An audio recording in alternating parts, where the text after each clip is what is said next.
ఓం శ్రీ గురుభ్యో నమః. బెంగళూరులో ఒక వ్యాపారవేత్త ఉన్నాడు. ఆయన పేరు సిద్ధప్ప. ఆయనకి ఒక చిన్న కుటుంబం, ఒక భార్య, 2 పిల్లలు సుఖంగా ఉన్నారు. వాళ్ళకి ఒక కోరిక కలిగింది, పుణ్యక్షేత్రాలు సందర్శించాలి అని. సో మాయాపురి, హరిద్వార్కి వెళ్దాం అనుకున్నారు. హరిద్వార్ రిషికేష్ యాత్ర. సో ట్రైన్ బుక్ చేసుకున్నారు, హరిద్వార్ వెళ్ళారు. అక్కడ మనసాదేవి, చండీదేవి ఆలయాలు దర్శనాలు అయినాయి. రిషికేష్ సందర్శించారు, గంగామాత స్నానం తరించారు. వెనక్కి వద్దాం అనుకున్నప్పుడు ఎవరో సలహా ఇచ్చారు, ఇక్కడి వరకు వచ్చారు కదా, అంత దూరం నుంచి బెంగళూరు నుంచి హిమగిరి దర్శనం అవ్వలేదు కదా మీకు, మంచు కొండలు చూడలేదు కదా, గంగ ఉద్భవ స్థానం చూడాలనుందా అన్నారు. చూడాలనుంది అన్నారు. సరే గంగోత్రి వెళ్ళండి. ఇక్కడ ఒకరోజే ప్రయాణం, గంగోత్రి వెళ్ళండి. కారు తీసుకుని గంగోత్రి బయలుదేరారు. సాయంత్రం అయ్యేపాటికి కొండల్లో ప్రయాణం అంత సేఫ్ కాదు కదా, అందుకని ధరాలి, విన్నారా పేరు? ధరాలీలో గంగా నది తీరంలో ఒక హోటల్లో బస చేశారు. జోరున వర్షం. సో రాత్రి ఏమైంది, క్లౌడ్ బర్స్ట్ అయింది, కుండపోత వర్షం. నది హోటల్ వరకు వచ్చి హోటల్తో సహా హోటల్ వెళ్ళిపోయింది. కానీ మన సిద్ధప్ప గారు ఏం చేశారు,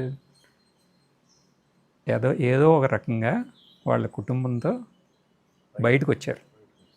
బయటకు వచ్చి ఒక చెట్టును పట్టుకుని నిలబడ్డారు అక్కడ. కానీ వరద, అది మామూలు వరద కాదు కదా,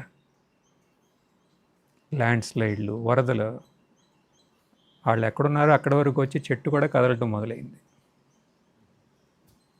అప్పుడు ఈయన అందరి చేతులు పట్టుకుని కొంచెం పైకి వెళ్దామని పైకి వెళ్తున్నారు. కాలు జారింది. ఒకళ్ళ తర్వాత ఒకళ్ళు చేతిలోంచి జారిపోయారు.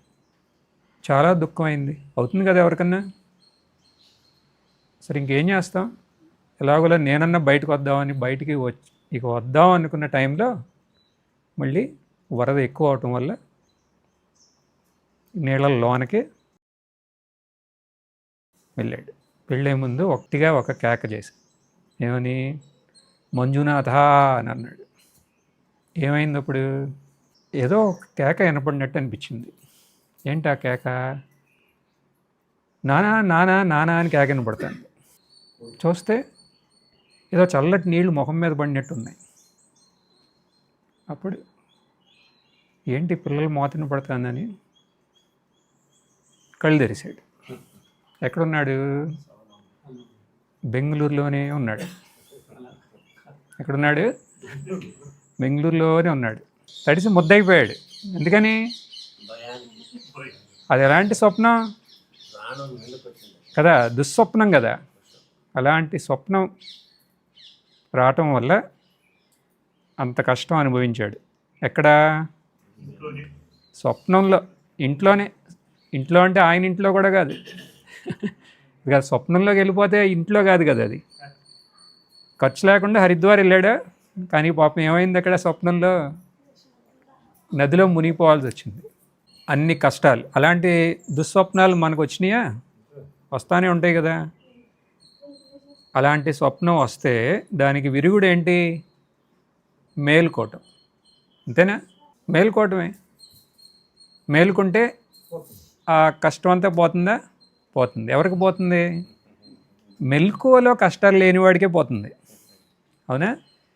మెలకువలో మొత్తం కష్టాలు అయితే అక్కడి నుంచి ఆ కష్టాలు పోయి ఇంకో కష్టాలు వస్తాయి. ఇక్కడ కష్టాలు ఉంటాయా? మెలకువలో ఉంటాయి కదా.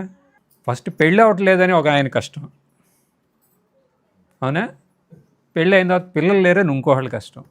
పిల్లలు ఉంటే ఆ యోగ్యమైన పిల్లలు కాదని మళ్ళీ ఇంకో ఏడుపు. అంతా ఉంటే ఆ పిల్లలు మమ్మల్ని చూసుకోవట్లేదని అదొక గొడవ. కష్టాలనేవన్నీ. అనారోగ్యం వస్తే అది ఇంకొక కష్టం. మనకి బంధువులు, కావాల్సిన వాళ్ళు, వాళ్ళ శరీర వియోగం అయితే మరింత కష్టం. ఎన్ని కష్టాలు. వ్యాపారంలో నష్టం. ఎన్ని రావచ్చా లేదా? ఎన్ని ఏదన్నా ఇట్లాంటివి రావచ్చు కదా. ఇదే కష్టాలు ఇవన్నీ వ్యవహారంలో, అంటే మన మెలకువలో ఉన్న కష్టాలు ఇవన్నీ. మరి ఈ కష్టాల నుంచి బయట ఎలా పడతాం? మనందరి చేతిలో ఉన్న ఉపాయం ఏంటి? మనకి ఎవరో ఏమీ నేర్పకుండా మన చేతిలో ఒక ఉపాయం ఉంది. పుట్టినప్పటి నుంచి మనం అది చేస్తూనే ఉన్నాం. ఏంటది? గాఢమైన నిద్ర. నిద్రపోతే కష్టం ఉంటుందా? ఎంత పెద్ద కష్టం ఉన్నా సరే నిద్రపోయారంటే కష్టం ఉంటుందా? ఏమైంది ఆ కష్టం? లేకుండా పోయిందా లేదా? అవునండి, అది పోతుంది, కానీ అది తాత్కాలికమే కదా. దాని గురించి సత్సంగంలో చర్చించాల్సిన విషయం కాదు కదా. అంటే మెలకుగా ఉంటూ మనకి ఆ సుషుప్తిలో ఉన్న, సుషుప్తి అంటే ఆ గాఢ నిద్రలో ఉన్న ఆనందాన్ని, సుఖాన్ని అనుభవించాలి. అనుభవించాలా? అనుభవించాలని ఉందా మీకు? సో అది ఇవాళ మన సత్సంగ విషయం. ఏంటి? మెలకువలో సుషుప్తి ఆనందాన్ని ఇక్కడ నిరంతరం పొందాలి.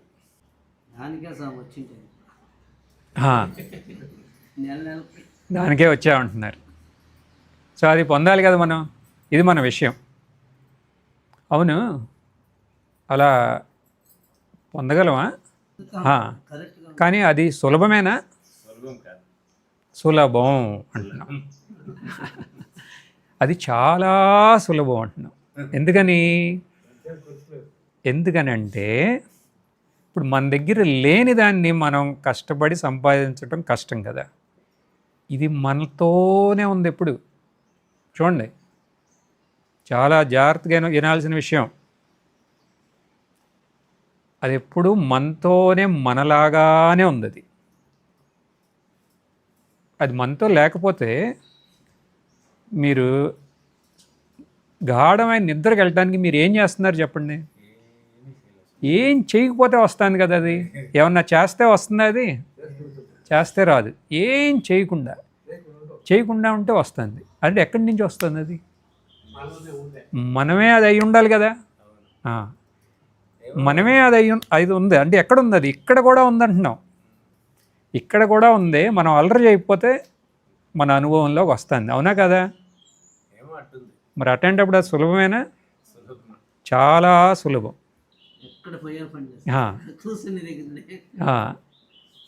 అంటే అది సుషుప్తిలో అంత సులభంగా ఉంది. ఇక్కడ కూడా సులభమే. ఎందుకంటే అది మనమే అయి ఉన్నాం కాబట్టి. మనం గుర్తించలే. మనం చేసిన ఒకే ఒక పొరపాటు, కానీ అది చిన్న పొరపాటు కాదు. ఆ పొరపాటు వల్ల మనం దాన్ని గుర్తించకుండా పోయాం. ఇది వినటానికి బాగానే ఉంది కదా, కానీ రెండు విరుద్ధంగా ఉన్నాయి కదండి అని ఒక క్వశ్చన్ రావచ్చు. ఒకటేమో మెలకువతో ఉన్నాం, ఇంకోటేమో నిద్రపోయాం.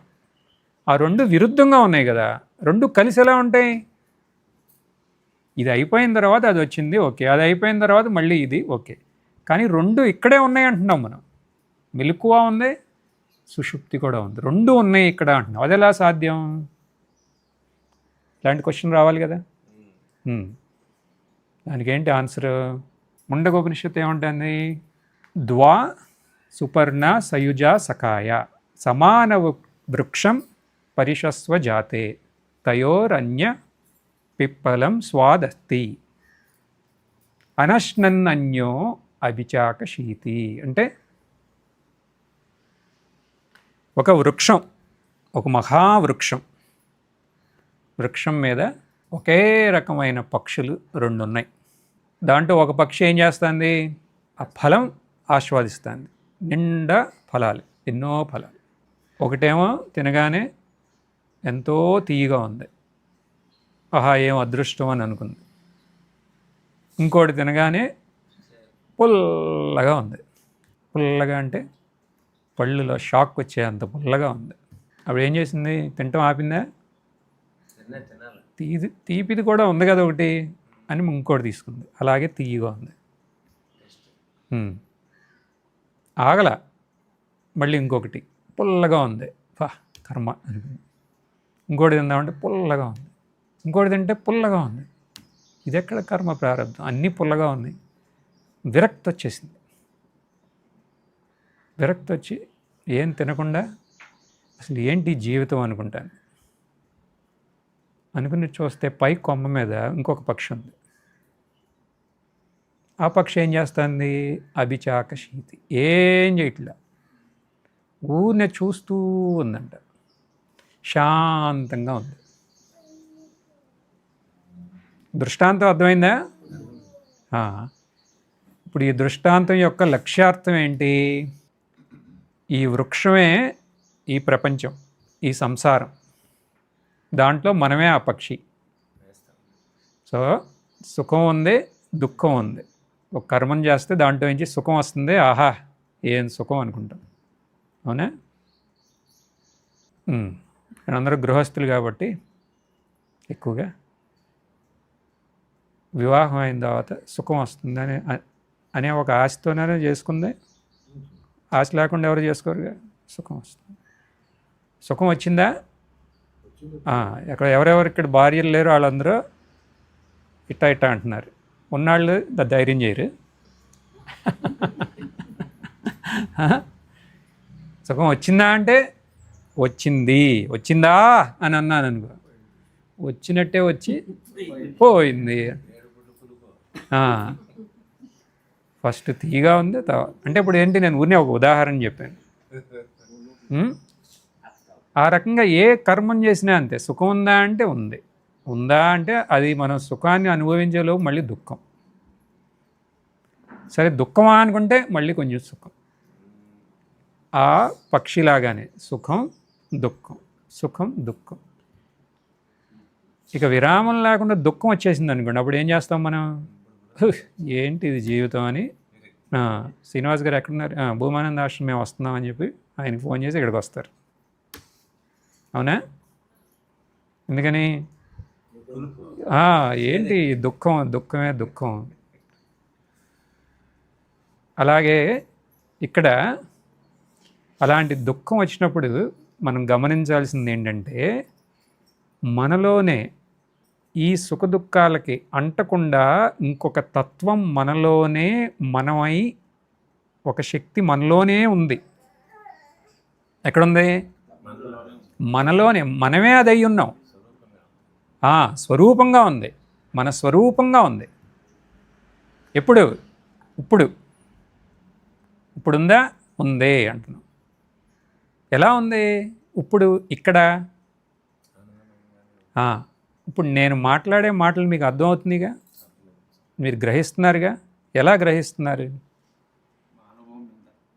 ఎలా ఎలా తెలుస్తుంది ఇది? ఇప్పుడు నా శబ్దం మీకు వినపడుతుందా? చెవికి వినపడుతుంది, కానీ నేను చెప్పింది ఇది అని ఎవరికి తెలుస్తుంది? మనసు చెబుతుంది కదా. కానీ దాని మర్మం ఇది అయి ఉంటుంది అనేది ఎక్కడ తెలుస్తుంది? ఒక లోన ఒక అరువులాగా, ఒక ఎరుకలాగా ఉంది లోన. అవునా? ఆ తెలుసుకుంటాం అనేది మనందరిలో ఉంది కదా. ఈ తెలుసుకుంటాం అనేది ఎవరిది అసలు? ఎవరిది? ఎవరిది? మనసుదా? శరీరాందా? మరి ఎవరిది అది? అంటే మనలో ఒక జ్ఞాన శక్తి ఉంది, ఒక చైతన్య శక్తి ఉంది. అది మనం ఇంద్రియాలకి మనం ఆరోపించాం. ఆ చైతన్య శక్తి వల్ల మనసు చైతన్యం లాగా మనకు అనిపిస్తుంది, అన్నీ తెలుస్తున్నాయి దానివల్ల. కానీ అన్నిటికీ కారణం ఆ చైతన్యమే. ఆ చైతన్యాన్నే మనకి ఎన్నో రకాల పేర్లు: ఎరుక, అరువు, జ్ఞానం, ప్రజ్ఞ, విమల, పరంజ్యోతి, స్ఫురణ. అది ఎక్కడుంది? మనలోనే ఉంది. ఉందా? ఎలా ఉంది అది? అనంతమైన సత్తాలాగా ఉంది. అనంతం అంటే దానికి ఇంకా విరామం అనేది లేదు. ఇప్పుడు ఈ సత్సంగం మీరు వింటున్నారు, సత్సంగం అయిపోయిన తర్వాత భోజనం చేస్తారు. అవునా?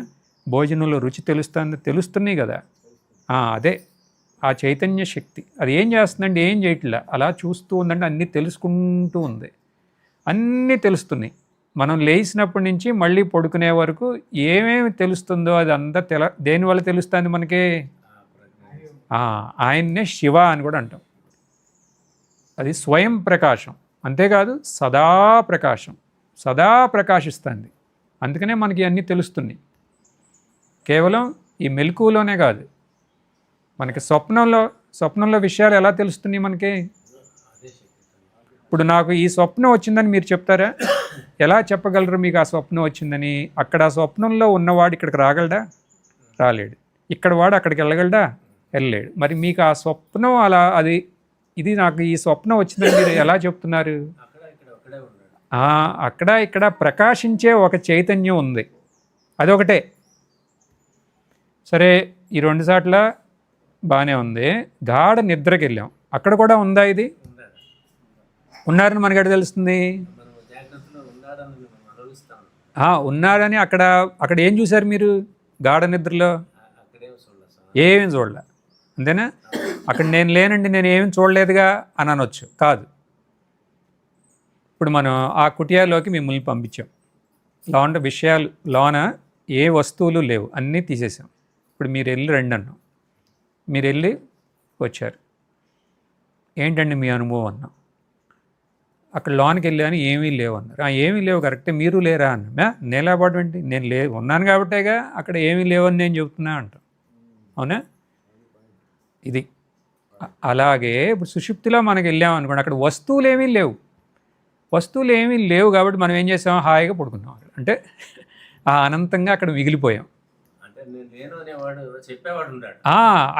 నేను లేను, వస్తువులు అనేవి లేవు, నేను ఇలా లేను అక్కడ, అంతే. ఇలా నేను లేను, ఎలా ఉన్నానో దానితో మనకు పరిచయం అవ్వలేదు కదా ఇంకా, ఎప్పుడు ఈ సత్సంగం అవ్వక ముందు వరకు. కాబట్టి అక్కడ ఎవరో ఏమీ లేదంటున్నాం. ఇప్పుడు ఎవరున్నారు అక్కడ? నేను ఉన్నాను అక్కడ. ఎలా ఉన్నావు? చైతన్యంగా ఉన్నాను అక్కడ. ఆ చైతన్యం తెలుస్తాను అక్కడ ఏమీ లేదని. అక్కడ ఏమీ లేదు. స్వప్నంలో ఇప్పుడు మన సిద్ధప్పలాగా ఎన్నో చూసాం, తర్వాత మెలకువలో ఎన్ని చూస్తున్నాం. అది అనంతంగా ఉంది, అన్ని చోట్ల ఉంది. సరే, ఇదంతా బాగానే ఉంది. ఇప్పుడు మీరేమన్నారు? అనంతమైన సత్తా, అవునా? అది ఎక్కడుందంటున్నారు? ఇక్కడ ఉంది అంటున్నాం, ఇక్కడ ఇప్పుడు ఉంది అంటున్నాం. అప్పుడు మీకు ఒక సంశయం వచ్చింది. ఏంటది?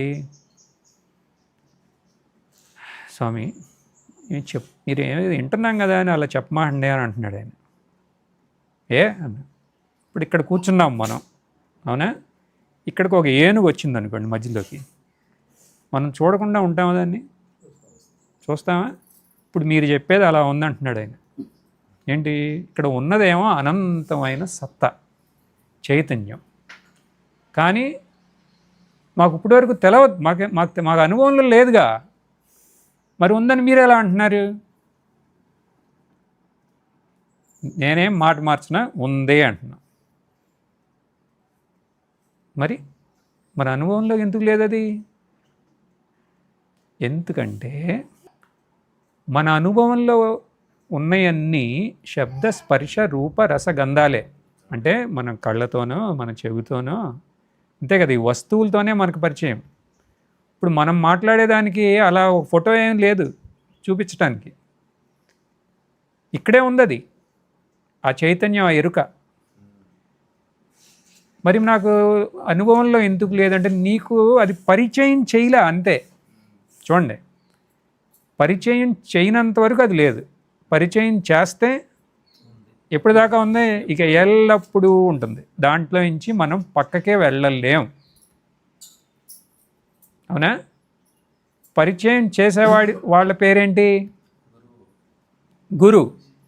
వినేవాళ్ళు శిష్యుడు. ఇలా అనగానే అప్పుడు ఈయన అంటారు ఏమని? మేము ఎంతోమంది గురువుల దగ్గర శిష్యరకం చేసి ఇప్పుడు ఇక్కడ కూర్చున్నాం, మరి మాకెందుకు తెలవలేదు అని అంటే, నాకెందుకు తెలవలేదు అని ఇలాగే గట్టిగా, నాకు తెలవాలి, ఎలాగైనా నాకు తెలవాలి అని ఉందా? ఇలాగే అడిగారు ఒక ఆయన. ఎవరైనా? అష్టావక్ర. ఏమని అడిగారు ఆయన? కథం జ్ఞానం అవాప్నోతి కథం ముక్తి భవిష్యతి. వైరాగ్యం చ కథం ప్రాప్తం ఏతద్ బ్రూహి మమ ప్రభో. ఓ ప్రభో అంటున్నాడు ఆయన గురుదేవులకి. జనక మహారాజు అడిగారు ఎవరిని? అష్టావక్రని. జనక మహారాజు శిష్యుడు, అష్టావక్ర గురు. ఆయన అడిగారు, జ్ఞానం ఎలా వస్తుంది నాకు, ముక్తి ఎలా వస్తుంది, ఇవన్నీ కావాలంటే వైరాగ్యం అనేదో అంటున్నారు, అది నాకు ఎలా వస్తుంది అని అడిగారు ఆయన. అష్టావక్ర ఏం చెప్పారు? ముక్తిమిచ్చేసి చేత్ తాత్ విషయాన్ విషవత్ త్యజ క్షమా ఆర్జవం దయా తోషం సత్యం పీయూషవత్ భజ. ఏం చెప్పారు? విషయాల్ని విషంలాగా వదలమన్నారు. విషంతో సమానం అంటే ఇక్కడ రెండు ఉన్నాయి. విషంతో సమానంగా మనం వదలాల్సింది, అమృతంతో సమానంగా మనం స్వీకరించాల్సింది. ఫస్ట్ది ఏం చెప్పింది? విషయాన్ విషవత్ త్యజ. ఇది ఒక స్థూలంగా మనం అర్థం చేసుకోవాలంటే ఏంటి? ఇప్పుడు మనం విషయాలతో మైమరిచిపోతాం కదా.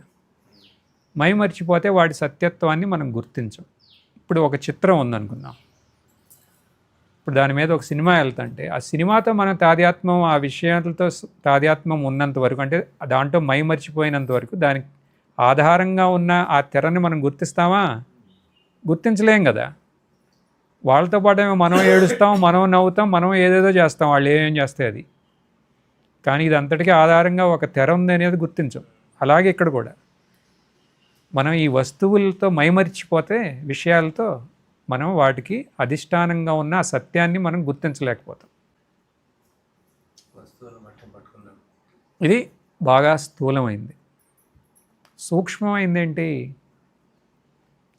విషయం అంటే ఏంటి అసలు? ఇవన్నీ విషయాలు అంటున్నాం. ఇవన్నీ విషయాలని మీకు ఎలా తెలిసింది అంటే మీ ఆలోచన వల్ల. అవునా? వృత్తి, ఆలోచన వల్ల. ఇప్పుడు విషయాలు త్యజించడం అంటే, ఇప్పుడు మీరు అన్నీ త్యజించేసాము, బెంగళూరు నుంచి ఇక్కడికి వచ్చేసాం, ఇక విషయాలు ఏమీ లేవు. ఇప్పుడు ఎక్కడికి వెళ్తాను నేను? నా రూమ్లోనే ఒక గుహ ఉంది, ఆ గుహలో కూర్చుంటా. కూర్చోండి. విషయాలు ఉన్నాయా? ఇప్పుడు బాహ్యంగా లేవు, కానీ ఉన్నాయా? అన్నీ ఉన్నాయి, అన్నీ కనపడుతున్నాయి. ఎక్కడ? మనసులో. వాటిని కూడా త్యజించాలంట. వాటిని ఎలా త్యజిస్తాం? వాటికి ఆధారంగా ఏముంది? అహం వృత్తి. వృత్తులన్నిటికీ అధిష్టానం అహం వృత్తి. ఈ అహం వృత్తిని త్యజించండి అంటున్నాం. త్యజిస్తే ఏమవుతుంది? అహం తయా పరమ పూర్ణ సత్. అహం అదే ఈ వ్యక్తిత్వం, ఈ అహం నాశనం అవుతే ఆ రమణ మహర్షి ఏమంటున్నారు? అప్పుడు ఆ నిజమైన నేను అనేది మనకు అనుభవంలోకి వస్తుంది అంటున్నాం. ఎలాంటిది అది? పరమ పూర్ణమైన సత్. ఇది విషయాన్ విషవత్ త్యజ అంటే ఇది సూక్ష్మమైన అర్థం. ఇది మన అనుభవంలోకి ఇప్పుడు రావాలి అంటే చేయాల్సింది అంతే. ఆ అహం యొక్క మిథ్యాత్వాన్ని విచారణ చేసి అర్థం చేసుకుంటాం. ఇక్కడ వరకు బాగానే ఉంది, కానీ ఈ ఒక్కటి కొంచెం కష్టంగా ఉంది అని ఆయన అక్కడ చేయబెట్టుకున్నాడు. అవునా? ఇక్కడ వరకు అంతా బాగానే ఉంది,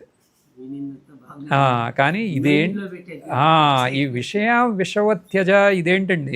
ఇదంతా ఇక్కడ వరకు బాగానే ఉంది, ఇదేదో చివరికి వచ్చేపాటికి ఇలా అన్నారు కదా. అందుకని ఇక్కడ అష్టావక్ర వారు ఏం చేశారు? ప్లాన్ బి ఉంది ఇంకోటి. ఏం కష్టపడద్దు, ఇది కనుక చేస్తే ఇక ఇక్కడతో పని అయిపోయింది.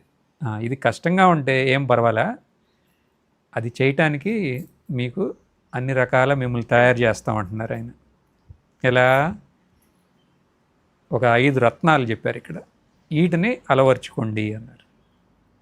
దాని ద్వారా కూడా ప్రస్తుతం ఇప్పుడు ఇహ జీవితంలో శాంతి ఉంటుంది, అంతేకాకుండా మీకు మెల్లగా యోగ్యత వస్తుంది. దేనికి? ఈ విషయాల్ని విషం లాగా త్యజించడానికి, విషయాన్ని విషంలాగా త్యజించడానికి. ఎలా ఆ యోగ్యత వస్తుంది? క్షమా ఆర్జవం దయా తోషం సత్యం పీయూషవద్ భజ. క్షమ క్షమ అంటే సహనం. ఇప్పుడు మనకి సహనం ఉందనుకోండి, మనకే పరమ సంతోషం. అవునా? మనకే మన యొక్క శాంతిని ఎవరూ భంగం చేయలేరు. ఇప్పుడు భర్తలు అందరూ ఉన్నారనుకోండి, భార్యలు మీకు ఎంత ఏ రకంగా మీకు తలనొప్పి అన్నా మీరు సహనంతో ఉంటే మీకేమీ అవ్వదు. ఇప్పుడు మీకు దుఃఖం వచ్చిందంటే అది వాళ్ళ వల్ల కాదు, మీలో సహనం లేకపోవడం వల్ల. అవునా? అలాగే వన్ సైడ్ ఏం కాదు, టూ సైడ్. అలాగే మీరు కూడా అంతే. మీలో సహనం ఉంటే వాళ్ళ ఎంత చాదస్తాలకు పోయినా మనం